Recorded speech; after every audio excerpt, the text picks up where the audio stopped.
saan öelda nende asjade kohta, et nad mängivad ühte või teist rolli mu elus, millega ma olen kuidagi kas vähem või rohkem seotud. Noh, näiteks kui küsitakse, et millist rolli mängib, ma ei tea, näiteks Saaremaa minu elus või noh, et jah, ma käin suviti Saaremaal, aga muusika, sellel on, ma ei taha isegi öelda, et tal on mingi koht minu elus. Pigem ma olen sellest kuidagi lahutamatu, et muusika ja mina, noh, me oleme nagu üks, nii et ma tegelikult nagu elan muusikas. Mul on raske öelda, et tal on minu elus mingi koht. Et selle tõttu ma jään isegi selle vastuse võlgu. Ma ei saa sellele küsimusele vastata. Niimoodi loomingu inimesena tekib alati mõte, kui noh, näiteks on tarvis mingi teos kirjutada ja see hämarus oleks nagu mingisugune juhtmotiiv, siis minu jaoks oleks see kuidagi liiga labane, et kirjutada teos ja panna teosele pealkirjaks näiteks varahommik või juba niisugune hiline pärastlõuna. Et väljas on hämar, siis kuidagi ikkagi kunstnik tahab otsida mingisuguseid üldistusi ja näiteks minugi teos, mille pealkiri saab olema Aprilliöö unenägu. Noh, öö võib-olla ei ole enam hämar, vaid on pigem jah, pime aeg, aga ma näiteks selle teose puhul ikkagi üritasin otsida mingisuguseid seoseid, noh, nii ööpäeva osas, aga ka võib-olla kultuuri ja eelkõige võib-olla lääne kultuuri ja Euroopa ja niisuguse ameerikaliku Euroopa elustiili niisugust, ütleme, võib-olla languse momenti. Ja kunagi kirjutas üks niisugune filosoof, mõtleja nagu Spengler kirjutas teose Untergang des Abendlandes, õhtumaade allakäik või õhtumaa allakäik, nii on ta vist tõlgitud eesti keelde. Ja mul on ausalt öeldes see raamat praegugi niimoodi teises toas laual. Ma üritasin kuidagi taas lugeda seda raamatut. Mu saksa keel ei ole liiga hea, aga ma saksa keeles üritasin seda natuke lugeda ja kuidagi leidsin enda jaoks üht-teist, kuigi see on ilmunud 100 aastat tagasi umbes.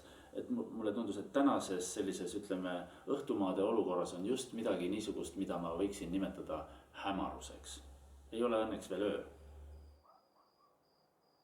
Erinevatel aegadel minu jaoks on olnud nüüdismuusika väga erinev, noh, niisugune, ütleme, nähtus. Kunagi oli minu jaoks nüüdismuusika see, kui tulid niisugused, noh, ütleme, suunad nagu modernism, avangardism, mis seondus hästi paljude dissonantsidega ja reeglina oli suhteliselt keeruline. Ja kui ma alustasin oma õpinguid Muusikaakadeemias, siis ma üritasin ka olla nii-öelda muusikuna eriti nüüdis ja teadsin, et muusika peab olema selline dissonantside rikas ja võib-olla noh, näiteks vokaalsed partiid peavad olema kindlasti sellised, mida on võimatu muidu laulda, kui helihark peab igaks juhuks abiks olema. Ja siis mulle mingil hetkel, see oli umbes aasta 75, mulle tundus, et kõik see, mida ma olen senini komponeerinud, tähendab juba Tartu Selleri koolis ja Muusikaakadeemia esimesel kursusel, et see on küll väga nüüdis see muusika, aga see on õudselt kole. Ja noh, aga midagi ma teha ei saanud, minus oli toimunud nagu mingisugune murrang ja ma sain äkitselt umbes aasta või poolteist hiljem oma nii-öelda uuele suunale nüüdismuusikas sain jube hea niisuguse kinnituse, et mina üksi ei ole see loll. Ma äkki kuulsin Arvo Pärdi uusi lugusid, mida esitleti siin samas üle tänava Heliloojate liidus ja kui juba Pärt muutus, siis ma mõtlesin, et mina võin ka siis edasi nii-öelda lasta samas vaimus ja tegelikult suur osa nüüd sellest muusikast, mida täna kirjutatakse, rohkem mulle ongi sümpaatsed need heliloojad ja need teosed, millest ma saan aru ja kus on olemas siiski arusaadav harmoonia, meloodia ja rütm.